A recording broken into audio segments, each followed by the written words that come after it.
Welcome fellow car lovers. This video will compare two of Hyundai's only sedan offerings to see which is the one worth buying. I am talking about the 2024 Hyundai Elantra and the 2024 Hyundai Sonata. Let's see what's new for 2024. Hyundai's compact car, the Elantra, has been facelifted with a sharper-looking front end, updated exterior lighting elements, and new wheels for the year 2024.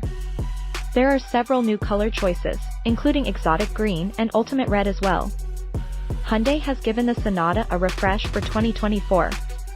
Gone are the funky daytime running lights, and here are, well, different funky daytime running lights.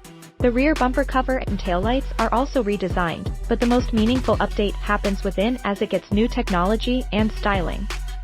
The Hyundai Elantra is equipped with 3 engine options well.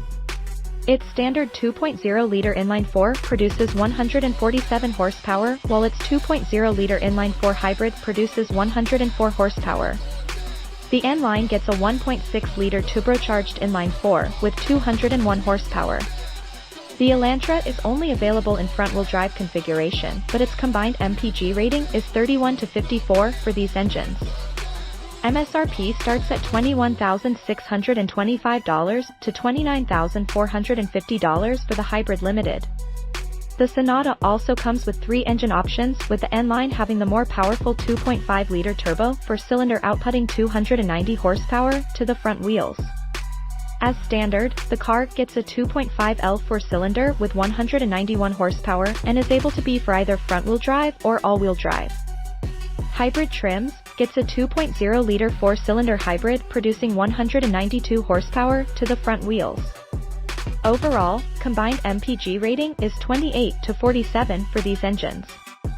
MSRP starts at $27,500 to $37,200. Now, let's look at the pros of the Elantra.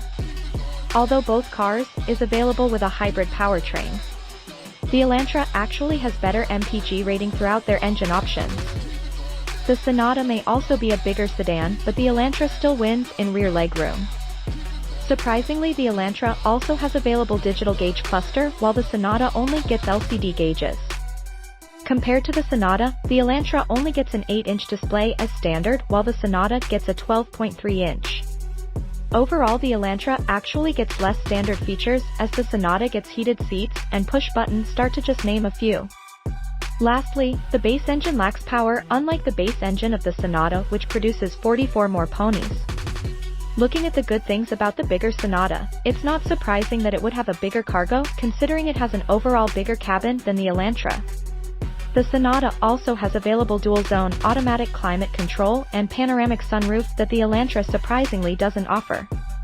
However, the Sonata is not perfect. For example, the car has a higher starting MSRP than the Elantra, and only the top limited trim is featured with a leather upholstery while the rest comes with cloth seats. To top it off, only the base trim has available all-wheel drive. In summary, the Elantra is a great commuter car, as it not only has great space in the back and cheaper, but it also saves more gas than the Sonata. Its exterior styling is for those with a distinct taste, but its N-Line with its upgraded powertrain makes it look much more sporty and aggressive. The Sonata also has an N-Line trim with a more powerful engine than the one offered by the Elantra, but it doesn't add to the car's exterior styling. However, it doesn't really need it. The car is also available with all-wheel drive and more standard features that are very convenient to have. Therefore, the winner is the 2024 Hyundai Sonata. Let me know down in the comments below if you agree or not. Thank you for watching, and don't forget to like the video, turn on notifications, and subscribe.